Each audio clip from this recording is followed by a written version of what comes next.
Hello guys, तो welcome back to my YouTube channel. तो बिना किसी देर के हम लोग नया एपिसोड शुरू करते हैं। ये कहानी शुरू होती है एक बिलियनियर्स बॉसेस के बारे में जो अपनी ब्यूटीफुल सेक्रेटरीज के साथ इन्वॉल्व होना शुरू कर देते हैं। एक लड़का जो हाई स्कूल कंप्लीट करने से पहले ही अमीर बन गया था और उसने एक एआई और मेड भी हायर कर ली। एक बिलियनरी लड़की भी है जो कई रिलेशनशिप में शामिल थी। कहानी ये सवाल करती है, क्या तुम ऐसी ज़िंदगी जीना चाहोगे अगर तुम्हारी लाइफ में ऐसे प्रॉब्लम्स हैं जो सॉल्व नहीं हो रहे हैं, या तुम अपनी लाइफ से बोर हो गए हो? तो क्यों ना अपनी ज़िंदगी किसी और के साथ बदल लो और अपनी प्रॉब्लम्स उन्हें हैंडल करने दो। हमारे प्रोटोगनिस्ट जिया यान, जो भाई यूनिवर्सिटी का जूनियर है, ये सब अपने सामने देख रहा है और सोचता है कि ये सब क्या हो रहा है। तभी एक मोटा लड़का युआन उसे पूछता है कि वो अपने फ़ोन के साथ वहाँ खड़ा क्या कर रहा है। क्या उसने किसी लड़की को मैसेज भेजा? युआन उसे पूछता है कि क्या वो स्क्रीन नहीं देख रहा जो उसके सामने है और क्या वो स्टूपिड हो रहा है। वो मजाक में कहता है कि उसे वो नॉटी मैसेजेस दिखाना जो उसने लड़की को भेजे हैं। इसी बीच जिया यान हैरान हो जाता है कि कोई और ये स्क्रीन क्यों नहीं देख रहा। उसका दोस्त चैट खोलता है और देखता है कि जिया यान ने एक लड़की को मैसेज किया था कि उसने सुना है वो एक ट्रबल मेकर है। जैसे ही उस लड़की को पता चलता है कि ये यान का मैसेज था, वो इन्फॉर्म करती है कि वो काउंसलर चैन है जो और उसे ऑफिस में मिलना होगा। युआन कहता है कि वो पागल है जो आइसक्रीम के साथ फ्लर्ट कर रहा है। एक दोस्त उसके लिए दुआ करता है और दूसरा कहता है, अच्छा हुआ तुमसे मिल लिया। जिया यान मोटा लड़के से फ़ोन छीनता है और पूछता है कि उसने क्यों बोला कि वो बस एक सिंगल लड़की है स्कूल की। उसके दोस्त उसका मजाक बनाते हैं और कहते हैं कि वो इतना डर क्यों रहा है। जिया यान कहता है कि उसका बस ये मकसद था कि वो अपने काइंड हार्ट से किसी लड़की की हेल्प करे। तभी चैन यारो, जो काउंसलर है, उसका नाम लेती है और कहती है कि वही रैस्कल है जिसने वो मैसेज भेजा था। बेचारा जिया यान डरने लगता है। काउंसलर कहती है कि उसे एक रिलेशन मिलेगा फ्लर्ट करने के लिए। उसके दोस्त कहते हैं कि कम से कम अपनी 18 साल की ज़िंदगी में उसने फ्लर्ट तो किया है। तभी एक विंडो अपीयर होती है जो पूछती है कि क्या वो लाइफ स्वैप क्लब ज्वाइन करना चाहता है। जिया यान हैरान होता है कि ये स्क्रीन बार बार क्यों आ रही है। वो सोचता है कि यस प्रेस करे या नहीं। उसकी लाइफ वैसे ही एक मेस थी, इसलिए उसने अननोन से डरने के बजाय यस प्रेस कर दिया। जैसे ही उसने प्रेस किया, वो एक ब्लू एनर्जी से घिरा हुआ और अगले मोमेंट वो एक अलग जगह था। पहले तो उसे लगा कि वो सपना देख रहा है, लेकिन ये थियोरेटिकली लाइफ स्वैप क्लब था। तब एक लड़की सामने आई और बताया कि ये सपना नहीं है। उस लड़की का नाम सियो था और वो क्लब की एडमिनिस्ट्रेटर थी।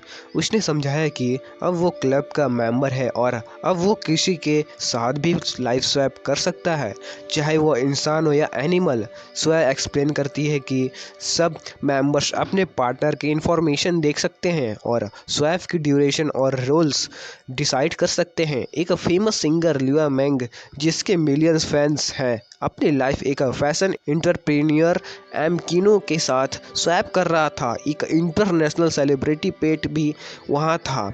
स्वैप कहती है कि कॉन्ट्रैक्ट के वक्त मेमोरीज और एक्शंस लिमिट की जा सकती है और एक बार साइन होने के बाद टर्म्स तोड़ना मुमकिन नहीं है। वो पूछता है कि वो वापस कब जा सकता है। स्वयं कहती है कि बस उस जगह के बारे में सोचना होगा और वो सामने आ जाएगी।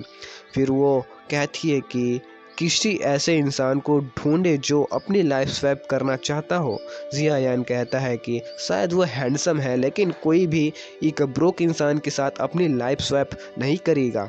फिर वो अपनी प्रोफाइल पब्लिक करता है जो ये दिखाती है कि वो अनएम्प्लॉयड है, जो कोई पैसा नहीं कमाता और प्रॉब्लम्स में है। ये देखकर सब लोग शॉक्ड होते हैं और कुछ मुस्कुराने लगते हैं। तभी कई लोग उसकी लाइफ स्वैप करने के लिए इंटरेस्टेड हो जाते हैं, कुछ लोग कहते हैं कि वो सेकंड जनरेशन रिच है, कुछ वर्ल्ड चैम्पियंस है, कुछ मूवी स्टार्स हैं और कुछ इन्फ्लुएंसर हैं जिनके 2 लाख से ज़्यादा फॉलोअर्स हैं। जिया यान समझ नहीं पाता कि एक नॉर्मल लड़का होने के बाद भी उसकी इतनी पॉपुलैरिटी क्यों है। वो भीड़ से बचने की कोशिश करता है और डिसाइड करता है कि आपसे ज़्यादा खतरा होगा। 3 मिनट के बाद वो किसी से चैट करता है। वो इंसान अपना नाम चैन हान बताता है और कहता है कि उसके साथ सबसे पहले स्वैप पार्टनर बना एक ऑनर होगा। ये सुनकर जिया यान को लगता है कि ये थोड़ा अजीब था। जिया यान देखता है कि ये आदमी 32 साल का है और भाई सिटी के सबसे फेमस इंटरप्रेन्योर हैं। क्यूरियोसिटी में वो पूछता है कि इतने लोग उसकी सिंपल लाइफ के साथ स्वैप करने के लिए इंटरेस्टेड क्यों हैं। चैन हैन एक्सप्लेन करता है कि जो लोग या तो एक्सट्रीमली कैपेबल होते हैं या एक्सट्रीमली मेज्ड अप होते हैं वो सबसे ज़्यादा इंटरेस्टिंग होते हैं। इस वजह से ऐसे लोग जिनकी ज़िंदगी एक मेस है वो पॉपुलर होते हैं। तभी जिया यान रियलाइज़ करता है कि वो पॉपुलर इसलिए है क्योंकि उसकी लाइफ एक मेस है। चैन हैन समझाता है कि अगर तुम किसी और की लाइफ बेटर बनाते हो और उनकी हेल्प करते हो तो तुम्हें लाइफ पॉइंट्स मिलते हैं। ये पॉइंट्स क्लब के स्टोर से कुछ भी खरीदने के लिए यूज़ किए जा सकते हैं। जिया यान पूछता है कि क्या सच में कुछ भी। ये सुनकर वो इम्प्रेस्ड होता है। चैन हैन कहता है कि हाँ कुछ भी, और इसी वजह से उसने इतनी छोटी उम्र में बिलियंस कमा लिया। लेकिन जिया यान सिर्फ एक बिलियनरी की ज़िंदगी जिया चाहता है बिना किसी प्रॉब्लम को सॉल्व किए। इसलिए वो पूछता है कि अगर वो दूसरे इंसान की प्रॉब्लम सॉल्व ना करे तो क्या होगा। चैन हैन कहता है कि बस उसे कोई पॉइंट्स नहीं मिलेंगे। फिर वो कहता है कि कॉन्ट्रैक्ट साइन करें। जिया यान कहता है अगर ऐसा है तो चलो करते हैं। तब एक लड़की बीच में अपीयर होती है और कहती है कि एक बार सब कंफर्म हो जाए तो बस मेन वर्ड बोलना होगा। जिया यान देखता है कि चैन हैन की प्रॉब्लम काफ़ी लंबी लिस्ट में है लेकिन वो उसे पढ़ने के लिए लेजी फील करता है। चैन हैन मेंशन करता है कि चैन यूरो जो एक प्रॉब्लम है जिया यान की लाइफ में वो एक्चुअली उसकी बहन है। जिया यान इस कोइंसिडेंस से शॉक हो जाता है। तभी एक असिस्टेंट आता है और दोनों को कहता है कि अपनी आंखें बंद करें और रेडी हो जाएं। फिर दोनों टेलीपोर्ट हो जाते हैं। किसी लड़की की आवाज़ आती है, प्रेसिडेंट सेन मुझे डराना बंद करो। जिया यान धीरे धीरे अपनी आंखें खोलता है और उसका सर तेज दुख रहा होता है। वो देखता है कि एक बड़ी सी फिगर उसके सामने खड़ी है। सेक्रेटरी एक्स उसे कहती है कि वो फाइनली उठ गया है। जिया यान समझने की कोशिश करता है कि ये सब क्या हो रहा है। लाइफ स्वैप तो अभी ही शुरू हुआ था लेकिन ये ऑलरेडी इंटेंस लग रहा था। सीयू पूछती है कि वो क्या कर रहा था क्योंकि वो काफ़ी देर से नॉक कर रही थी और कोई जवाब नहीं मिला जिस वजह से वो डर गई। जिया यान कहता है कि उसे समझ आता है लेकिन वो पूछता है कि उसने उसके कुछ कपड़े क्यों उतारे और अपने भी। शायद ये बॉडी स्वैप का इफ़ेक्ट था लेकिन वो अभी भी थोड़ा अनकंफर्टेबल फील कर रहा था। वो लड़की समझती है कि उसका बॉडी इतना कोल्ड था कि उसने वार्म शेयर करने की कोशिश की थी। जिया यान थोड़ा सा अपने याद रखने लगा। उसकी 32 साल की सेक्रेटरी डेंजरस है और काफ़ी टाइम से चैन हान को सेड्यूस करने की कोशिश कर रही थी। जिया यान फिर कहता है कि वो कंटिन्यू कर सकते हैं और सेक्रेटरी पूछती है कि कंटिन्यू क्या, लेकिन रास्कल ऑलरेडी अपनी बिलियनरी लाइफ का मज़ा ले रहा है। वो उसके पास जाके कहती है कि अब जब उसने उसे अलाउ किया है तो वो अपनी तरफ से कुछ भी नहीं रोकेगी। बस तभी कोई डोर से पे नॉक करता है। प्रेसिडेंट को बुलाता हुआ जिया यान शर्माते हुए उन्हें वेट करने को कहता है लेकिन सेक्रेटरी कहती है कि शेयर होल्डर्स का मीटिंग अभी शुरू होने वाला है। समझ के वो एप्लोगाइज करते हुए कहती है कि उसने सोचा था वो मीटिंग के लिए तैयार हो रहा होगा। जिया यान एक्सप्लेन करता है कि रूम इतना गर्म था कि उसने अपनी शर्ट उतार दी थी और सेक्रेटरी ने उसकी पेशेंस को पूछा। सेक्रेटरी कहती है कि ये बहुत सेंसिबल काम था। डॉक्यूमेंट टेबल पे रखे कहते हैं कि वो जा रही है। वो भाग के डोर बंद कर देती है। सीयू कहती है कि उसे डर लग गया है। और जियायान कहती है कि वो बाद में फिनिश करेगा। वो अपनी शर्ट पहनता है और कहता है कि अब कुछ बिजनेस हैंडल करना है। चैन हान की यादों के मुताबिक ये मीटिंग उसे उसके पोजीशन की कोशिश है, लेकिन ये उसकी ज़िंदगी नहीं है, तो वो बस मज़ा लेने का सोचता है। अब टाइम है उन दामन शेयर होल्डर से मिलने का। मीटिंग में सब लोग सोच रहे होते हैं कि चैन हान अभी तक कंपनी चलाने कैसे मैनेज कर रहा है, और ये कंप्लेन कर रहे होते हैं कि पिछले कुछ टाइम से वो कंपनी के बारे में कुछ नहीं देख रहा। तभी जियायान डोर खोल के स्ट्रेंज नॉइजेस करते हुए और ऐसे चल के आता है जैसे कोई पागल हो। शेयर होल्डर सब कंफ्यूज हो जाते हैं, सोच रहे होते हैं कि ये क्या हो रहा है। वो एक चेयर पर गिर के बैठ जाता है और कहता है, आजकल सब कुछ इतना थका देने वाला हो गया है कि मेरे बैक काफ़ी दर्द कर रहे हैं। तभी एक बंदा हिंग कहता है कि इस शेयर होल्डर्स मीटिंग में थोड़ा सीरियस होना चाहिए था। जियायान को ऑलरेडी पता है कि हिंग वही स्कमबैग है जो उसे हटाने की कोशिश कर रहा है। हिंग कहता है कि थोड़ा सीरियसनेस एक्सपेक्ट कर रहा था, लेकिन उसी वक्त जियायान शॉक देता है, टेबल पर कूद के कहता है इसका क्या करना है, ये उसकी ज़िंदगी नहीं थी, तो वो कुछ भी डर के बिना सब कुछ करने का सोचता है। हिंग कहता है कि वो बस ये प्रूव कर रहा है कि उसमें मैनर्स नहीं है। जियायान अपोलोगाइज करता है, लेकिन कहता है कि वो थोड़ा र्यूड है। हिंग फिर कहता है कि वो आर्ग्यू नहीं करेगा, लेकिन ये बताता है कि जियायान कंपनी को अच्छे से मैनेज नहीं कर रहा है और बेन हाई ग्रुप के साथ डील भी लूज कर दिया, इसलिए वो चाहता है कि जियायान को प्रेसिडेंट की पोजीशन से हटा दिया जाए, क्योंकि वो अब इस पोजीशन के लायक नहीं है। जियायान को पता है कि डील फेल इसलिए हुई थी क्योंकि एक अननोन कंपनी से सडनली 5% से ज़्यादा ऑफर किया। ये डील शुरू से ही सस्पिशियस थी और हिंग के एक्शंस ने सब कुछ और स्ट्रेंज बना दिया। जियायान टेबल से उतरता है और कहता है कि ये सब लोग पैसे कमा रहे हैं और उसकी मेहनत से, और अब एक छोटी सी नेगोशिएशन प्रॉब्लम की वजह से वो उसे हटा देना चाहते हैं। हिंग कहता है कि वो पीछे हट जाए क्योंकि वो अब छोटी बातें नहीं सुनना चाहता।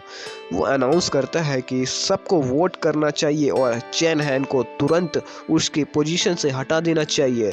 सब शेयर होल्डर्स अपने हाथ उठा देते हैं और हिंग कहता है कि वो देख सकता है कि चैन हैन को अब उसकी पोजीशन से हटाना ही पड़ेगा और वो प्रेसिडेंट नहीं रहेगा। जियायान चेयर के पास जाके पूछता है कि क्या ये सच में होने वाला है। वो सोचता है कि अगर वो प्रेसिडेंसी लूज कर लेता है तो वो अपनी सारी शेयर्स बेच देगा और हिनान ग्रुप को तोड़ देगा। वो ही इससे सब कुछ बनाया था और तोड़ना बनाना से ज़्यादा आसान होता है। शेयर होल्डर्स खड़े हो जाते हैं और कहते हैं सबको पता है कि चैन हान के पास अपने शेयर्स का मेजॉरिटी है और सब कुछ तोड़ना बेवकूफ़ी होगा। हेनान ग्रुप अभी भी सफल है, तो क्यों सब कुछ बर्बाद करे। जियायान कहता है कि वो लोग उसे उसकी एबिलिटीज़ पर डाउट करके उससे ये करने के लिए मजबूर कर रहे हैं। सब शेयर होल्डर्स जो अपना पैसा खोना चाहते हैं वो सब डर रहे होते हैं और कहने लगते हैं कि उन्होंने हमेशा उस पर ट्रस्ट किया है। वो कहते हैं कि एक छोटी सी गलती की वजह से जियायान की सफलता को इरेज नहीं किया जा सकता। जियायान एग्री करता है और बोलता है कि उन जैसे शेयर होल्डर्स को छोटी बातों से नहीं हिला सकते। हिंग कहता है कि एक पोजीशन के लिए पूरी कंपनी की एग्जिस्टेंस को थ्रेट देना बेवकूफ़ी होगा। जियायान बस उसे पूछता है तुम इसके बारे में क्या करने वाले हो, और सजेस्ट करता है कि वो उसे थोड़ा ब्रेक देने की सोच सकते हैं क्योंकि वो काफ़ी स्ट्रेस में दिख रहा है। बाकी लोग एग्री करते हैं और कहते हैं कि जो आइडिया जियायान ने दिया है उसके लिए उसे कुछ भी दिन का ब्रेक लेना ज़रूरी है। तभी हिंग का गुस्सा बढ़ता है और वो उन्हें दो फेस हाइपोक्रेटिस कहकर काफ़ी गुस्सा होता है। जियायान सेक्रेटरी स्यू से कहकर वोटिंग प्रोसेस के लिए डॉक्यूमेंट्स प्रिपेयर करने को कहता है। 5 मिनट बाद सब कुछ अप्रूव हो जाता है। जियायान हिंग को कहकर अब तुम घर जाओ और आराम से सो लो उसे भेज देता है। हिंग जल्दी से जियायान की तरफ भागता है और कहता है कि वो बीमार नहीं है, बाकी शेयर होल्डर्स इंटरवेन करते हैं और पुलिस आ जाती है मैडमैन को रोकने के लिए। जियायान कहता है कि बेचारा लड़का, उसकी मेंटलिटी स्टेट क्लियरली डिस्टर्ब्ड है, इसलिए उसे कुछ टाइम घर पर रहना चाहिए। जियायान कहता है कि इतना काम करता है कि ब्लड निकल रहा है और वो ब्रेक का हकदार है। थोड़ी देर बाद जियायान कहता है कि हिंग की पोजीशन जाने के बाद वाइस प्रेसिडेंट का रोल वैकेंट हो गया है। वो सब शेयर होल्डर्स को अनाउंस करता है कि वो किसी को ढूंढ रहा है और जो इस पोजीशन के लिए परफेक्ट हो। सब ग्रेडी शेयर होल्डर्स नए वाइस प्रेसिडेंट बनने के लिए ईगर होते हैं और अपना रोट दिखाने के लिए सोचते हैं। जियायान सोचता है कि शेयर होल्डर्स को हैंडल करना उतना मुश्किल नहीं था जितना उसने सोचा था। एक शेयर होल्डर कहता है कि सैंग होंग कंपनी वही है जिसने उनका डील चुरा लिया। सब लोग कहते हैं कि उन्होंने इतना टाइम सोचकर सब कुछ प्लान किया था और एक साउंड्रियल को अपना डील चुरा लेने देना उनके लिए अनएक्सेप्टेबल है। जियायान कहता है तुम लोग फिक्र मत करो, मैं हैंडल करूँगा। सब लोग कॉन्फिडेंट हो जाते हैं और कहते हैं कि वो हमेशा जियायान पर ट्रस्ट कर सकते हैं, लेकिन ऑब्वियसली जियायान को पता है कि इस प्रॉब्लम को कैसे सॉल्व करे और वो बस अपनी लग्जरियस लाइफ एंजॉय करना चाहता है। फिर जियायान डिक्लेयर करता है कि मीटिंग ख़त्म हो गई है और सब लोग जा सकते हैं। सब लोग एक्साइटेड होते हैं कि हिंग जो वाइस प्रेसिडेंट था अब जा रहा है। जियायान सेक्रेटरी सू से कहता है कि उसे कुछ इम्पोर्टेंट काम है, इसलिए अगले 2 दिन जो भी शेड्यूल किया था वो सब कैंसिल कर दो और वो उसे सैंग होंग कंपनी के बारे में इन्वेस्टिगेट करने को कहता है। वो कहती है जी सर, और जियायान कहता है कि वो बहुत ओबीडियंट है। वो उसे कहता है कि ध्यान रखे वरना किसी को उनकी सिचुएशन का पता चल सकता है। वो सोचती है कि शायद अब उसका गुड गर्ल चरम काम कर गया है, लेकिन जियायान बिना कुछ सोचे कहता है कि अब वो दोनों की जल्दी कोई डिस्क्रीट जगह ढूंढनी पड़ेगी जहां अपनी रिलेशनशिप पर अच्छे से डिस्कस कर सकें। इस बात पर सू चली जाती है और जियायान का फोकस अपनी बिलियनरी लाइफ का मज़ा लेने पर हो जाता है। सीन शिफ्ट होता है भाई सिटी के इंटरनेशनल होटल में। एक बंदा तेज गाड़ी में आ रहा है और कौन हो सकता है, हमारा लड़का जियायान, जो सिटी के बेस्ट होटल में रुकने आया है।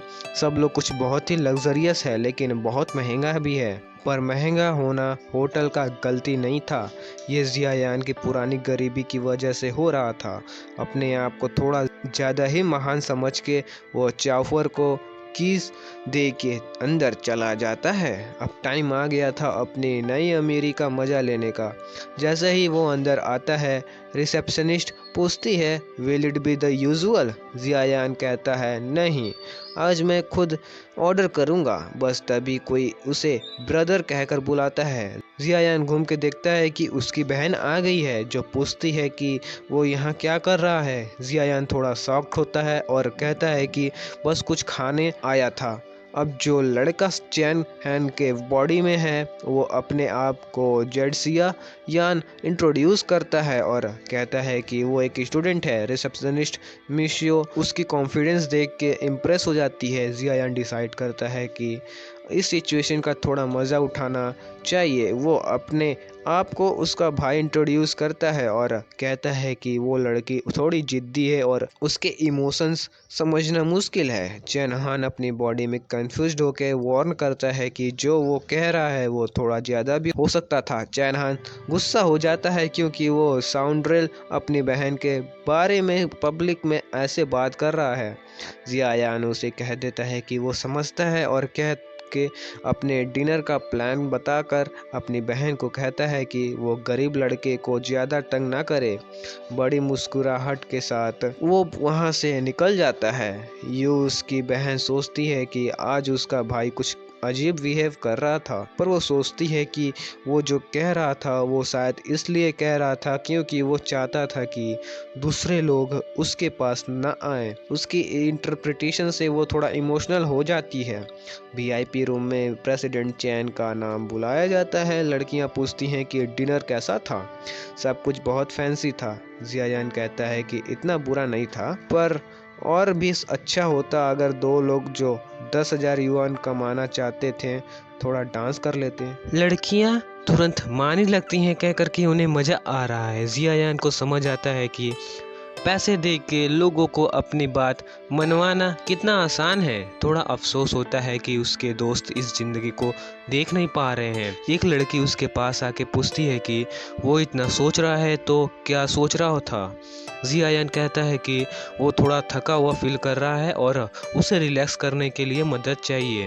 वो लड़की पूछती है कि वो क्या चाहता है। जियायान कहता है कि वो बस फ्लूट लेकर उसे बजाना चाहता है ताकि थोड़ा शांति महसूस हो। लड़कियां सोचती हैं कि ये तो उनका और पैसा कमाने का मौका था, लेकिन वो थोड़ा डिसअपॉइंटेड होती है। वही भाई यूनिवर्सिटी में उसके दोस्त पूछते हैं कि आइस क्वीन से बात करने के बाद क्या हुआ। चैन हान का बॉडी में जियायान कहता है कि वो हिम्मत दिखाने वाले हैं पूछने के लिए कि जब उन्होंने उसका काम बिगाड़ दिया था तभी कोई आता है और पूछता है कि ये क्या रोल्स रॉयल वहाँ खड़ा है।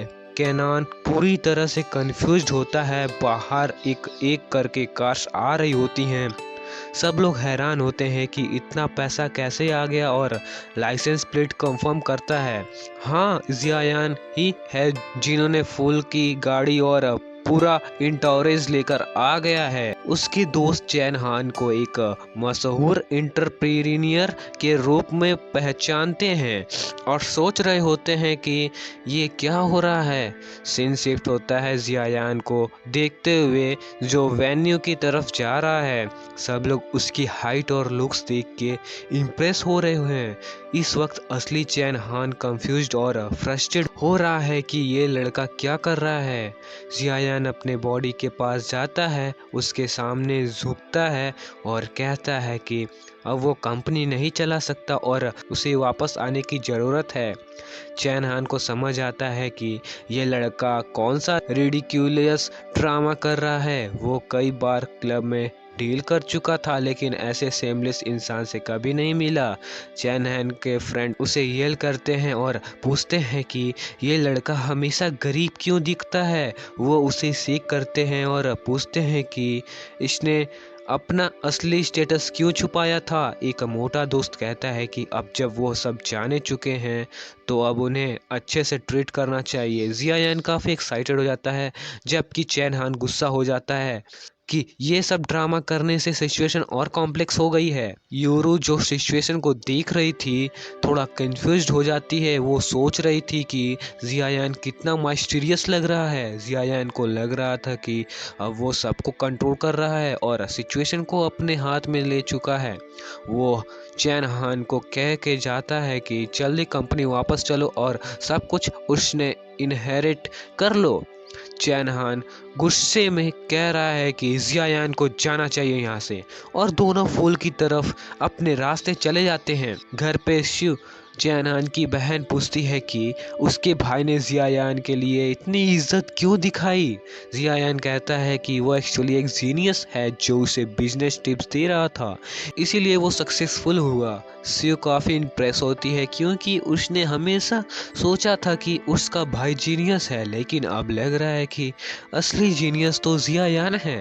वो जियायान के पास जाके उसे उसके दोस्त के बारे में और पूछती है लेकिन वो क्विकली डिसमिस करता है और कह के भाग जाता है कि उसे चैरिटी ओकेजन जाना है और बात करने का टाइम नहीं है। असली में वो शिव से बात करते हुए डरा हुआ था और भाग गया। अगले सीन में जियायान शहर में तेजी से ड्राइव कर रहा होता है और उसकी सेक्रेटरी कहती है कि उसे कभी सोचा नहीं था कि वो उसे गला डिनर में बुलाएगा। जियायान थोड़ा कोल्ड रहता है और बस ये पूछता है कि इन्वेस्टिगेशन का क्या हुआ।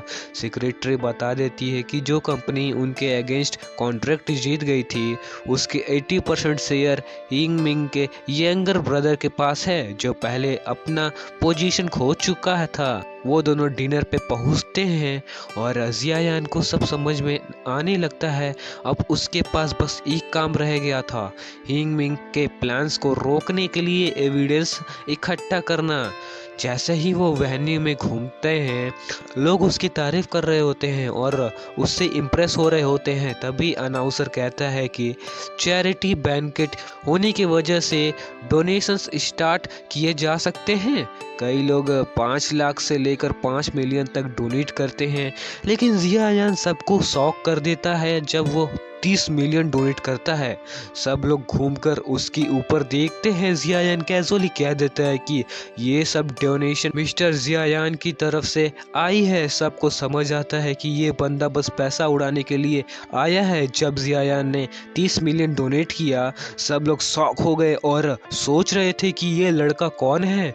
कुछ लोग तो ये भी कह रहे थे कि वो चैन हैन की सक्सेस के पीछे का इंसान हो सकता है। स्यू उसे डैडी बुलाती है और जियायान बस अपनी असली बॉडी के फायदे को बढ़ाने की कोशिश कर रहा था। अनाउंसर ने फिर कहा कि वो मिस्टर जियायान को शुक्रिया कहना चाहता है जो सबसे बड़ी डोनेशन करने वाले थे। वर्ल्ड गाइज जो उसकी ज़िंदगी में पैसा इन्वेस्ट करने के लिए इंटरेस्टेड था, ये सोच रहा था कि जियायान बहुत इन्फ्लुएंशियली बंदा होगा और इसलिए वो कॉन्ट्रैक्ट अभी तक साइन नहीं हुआ था। वो जियायान के पास आता है और $1 बिलियन कॉन्ट्रैक्ट के बारे में बात करने लगता है। जियायान कहता है कि उसने 30 मिलियन इन्वेस्ट किया है जो कि उसकी कंपनी के लिए अच्छा इन्वेस्टमेंट है। बाल्डमैन कहता है कि कॉन्ट्रैक्ट अभी तक साइन नहीं हुआ, इसलिए उसके पास अभी भी चांस है सब कुछ चेंज करने का। वो कहता है कि वो डिस्कस करना चाहता है, लेकिन जियायान कहता है कि चैन हान अपनी बॉडी में ट्रैटर को पसंद नहीं करता। बाल्ड गाय ये समझ जाता है कि वो बात कर रहा है उसके अपने गलत फैसलों के बारे में और कहता है कि वो समझ सकता है। फिर जियायान कहता है कि वो 30 मिलियन का पैसा वापस नहीं करेगा। बाल्डमैन कहता है कि जियायान को अंडर एस्टिमेट किया गया है और 30 मिलियन उसके लिए कुछ भी नहीं है। वो कहता है कि अभी कॉन्ट्रैक्ट साइन करना चाहिए, लेकिन जियायान कहता है कि उनकी कंपनी के साथ जो डील होने वाली थी वो एक सेरेमनी के लिए तैयार कर रही थी और वो चाहता है कि वो सेरेमनी कंटिन्यू करे। उसके बाद हिंग मिंग गुस्से में अपने घर आता है क्योंकि वो अपनी पोजीशन खो चुका है। उसका ब्रदर इन लॉ जी उसे कहता है कि चिल हो जा क्योंकि वो जल्दी ही चांग होंग का प्रेसिडेंट बन जाएगा। हिंगमिंग कहता है कि ये अच्छा आइडिया और प्रेस को बुलाने की बात करता है ताकि वो चैन हैन को सबके सामने बेइज्जती कर सके। अगले दिन जियायान उठकर कहता है कि उसने दिन भर काफ़ी काम किया, लेकिन रात को और भी ज़्यादा काम किया। उसे कोई फ़र्क नहीं पड़ता क्योंकि उस लड़के की ना कोई गर्लफ्रेंड थी ना वाइफ। वो शो को थोड़ा स्लैप करते हुए कहता है कि टाइम हो गया है काम पर जाने का। शू से पूछती है कि क्या वो हिंगमिंग का बदला लेगा और जियायान कहता है कि कल का दिन उसके लिए लकी था। स्कूल में सबको पता चल गया था कि चैन हान ने 30 मिलियन डोनेट किए हैं और असली ऑनर को इस बात से खुशी नहीं थी। वो सोच रहा था कि अब इस मैच को कैसे फिक्स करेगा। इस स्काउंड्रेल ने तो सब कुछ बर्बाद कर दिया था। क्लास में सबको पता चल गया था कि जब चैन हान ने डोनेशन दिया तो उसने बोला कि ये यूएन फैमिली की तरफ से है और उसके दोस्त सब उसके आगे पीछे हो रहे थे, लेकिन जियायान का तो दिल टूट गया था। उसने अपने पूरी ज़िंदगी में कभी 5 मिलियन से ज़्यादा डोनेशन नहीं दिया था और ये स्काउंड्रेल एक ही बार में 30 मिलियन खर्चा कर दिया। प्रोफेसर भी इसके बारे में सुन चुके थे और बोला कि जियायान को कुछ इनकरेजिंग बातें बोलनी चाहिए थी, लेकिन जियायान ने बस कह दिया कि ये छोटी सी कंट्रीब्यूशन थी, इसलिए इसको मेंशन करने की कोई ज़रूरत नहीं थी। प्रोफेसर ने उसके ऊपर दोनों हाथ उठा के बोला कि ये सच में एक काइंड और नॉबल इंसान है। रूम में सबने तालियां बजाई जबकि जियायान अपने आप में सोच रहा था कि ये कितना सेमलेस इंसान है। ऐसे स्काउंड्रेल उसने कभी नहीं देखे थे जियायान की बहन को, लेकिन जियायान काफ़ी अच्छा लगा। उसको लगा कि वो अपने भाई से काफ़ी ज़्यादा काइंड है। जियायान ने जल्दी से उसकी तरफ देखा और सोचा कि क्या ये लड़की जियायान के पीछे पड़ गई है। तभी जियायान बार बार चीख रहा था। लगता था कि कोई बदमाश उसको गाली दे रहा है। छुकी ने डर के कहा, क्या आप ठीक हो? क्या ये मेरी गलती थी जो मैंने कल रात ब्लैंकेट छुपाया था? लेकिन जियायान ने हंस के कहा, नहीं, ये बस कोई खूबसूरत लड़की होगी जो मेरे बारे में ज़्यादा सोच रही होगी। उसने उसके गाल को थोड़ा दबाकर कहा, बस ये सब बकवास मत करो। जियायान ने जवाब दिया कि बस मजाक कर रहा था और कहा, जीलियस मत हो और पॉजिटिव सोचो। चूंकि गुस्सा हो गई और सोची कि लास्ट बार तो उसने कुछ नहीं कहा जो उसको पसंद नहीं था, तभी उसने फोन उठाया। लगता है कि हिंग का ब्रदर इन लॉ आने वाला था। उसने चाय तैयार की और बोला कि वो पहले जाएगी। जियायान ने जिंग को बुलाया था और जिंग ने पूछा कि वो क्यों मिलना चाहता था। जियायान ने सीधा पॉइंट पर आकर कहा कि उसे पता था कि जियायान के पास हिंग के 80% शेयर्स हैं और उसने शुभ से पूछा कि क्या वो उन शेयर्स को अपने नाम करना चाहती है। जिंग ने उसे कहा कि सपने मत देख, अगर तुम्हारे प्लान है मुझे और हिंग के बीच डिस्कॉर्ड पैदा करना तो। लेकिन जियायान ने कहा कि उसे कोई डिस्कॉर्ड पैदा नहीं करने की ज़रूरत नहीं थी, क्योंकि लगता था कि हिंग उस पर ट्रस्ट नहीं करता, क्योंकि उसने उसे कोई शेयर्स नहीं दिया।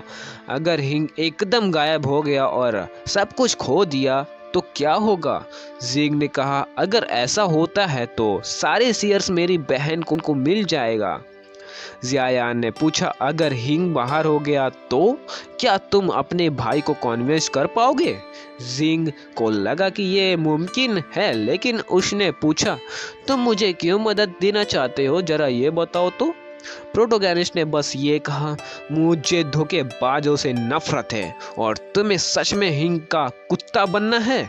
जिंग को समझ आया कि पिछले 10 साल से वो इस आदमी के बात मान रहा था, लेकिन उसने अपनी जिंदगी में कोई प्रोग्रेस नहीं की थी। अब तो ये वक्त आ गया था और उसने 80% शेयर्स लेने की डील एक्सेप्ट कर लिया। लेकिन जिंग को ये नहीं पता था कि जियायान ने सब कुछ रिकॉर्ड कर लिया था। अब उसके पास जिंग का वीडियो था और उसने उसे अपने हाथ में कर लिया था। तभी शो दौड़ते हुए आई और कहा कि उनको एक प्रॉब्लम है। उनका वीडियो जो उसने लास्ट नाइट होटल के अंदर इंटर करते हुए बनाया था ऑलरेडी ऑनलाइन पोस्ट हो गया था। जियायान ने पूछा, ये क्या प्रॉब्लम है? शू ने कहा कि बिजनेस डिस्कशन के बाद उसने अपने एम्प्लॉय को होटल में रखने के लिए पैसा दिया था ताकि वो रेस्ट कर सके। लेकिन शू ने पूछा, क्या तुम्हारी वाइफ इस एक्सक्यूज पर यकीन करेगी? अचानक जियायान को प्रॉब्लम हो गई और उसने पूछा, कैसी वाइफ की बात कर रही हो? शू चिल्लाई, ये तो ऑब्वियस है, जो तुम्हारी वाइफ तुम्हारे पास हमेशा थी। जियायान शॉक हो गया और सोचा कि उसको शादी का कोई भी याद क्यों नहीं है। शायद उसने कॉन्ट्रैक्ट में कुछ ऐसा साइन किया था जिसे उसकी यादों को इरेज कर दिया हो। पर फिर उसने सोचा, इसे क्यों परवाह करें, ये उसकी लाइफ नहीं है। काफी देर के साथ उसने शो को बोला, रिलैक्स हो जाओ, ये कोई बड़ी बात नहीं है। फिर वो चिंता करते हुए नाचने लगा, बस अपने असली बॉडी में वापस जाना चाहता था और ये मैच चैन हान के लिए छोड़ देना चाहता था। सू ने फिर बोला कि इस सिचुएशन को देखते हुए उसकी वाइफ उसे अपनी सेक्रेटरी नहीं रहने देगी। जियायान ने उसे बोला, उसकी जॉब की फिक्र मत करो, मैं उसे जैंग के पास भेज दूंगा। तभी वाइफ का कॉल आ गया। उसने अपने आप को बोला, पैनिक मत कर, लेकिन वो काफ़ी घबरा गया जब उसने फ़ोन उठाया। उसकी वाइफ ने तुरंत उसे डांट दिया, ये कोई सरप्राइज नहीं है कि तुम हमेशा मेरी ट्रिप्स के लिए पैसे दे रहे हो। जियायान गुस्से में चिल्ला गया और बोला, मैं एक इम्पोर्टेंट मीटिंग में हूँ, बाद में बात करेंगे। उसकी वाइफ को ये देखकर लगा कि ये आदमी अपनी वाइफ के कंट्रोल में है। इस वक्त जियायान बस खांसी कर रहा था।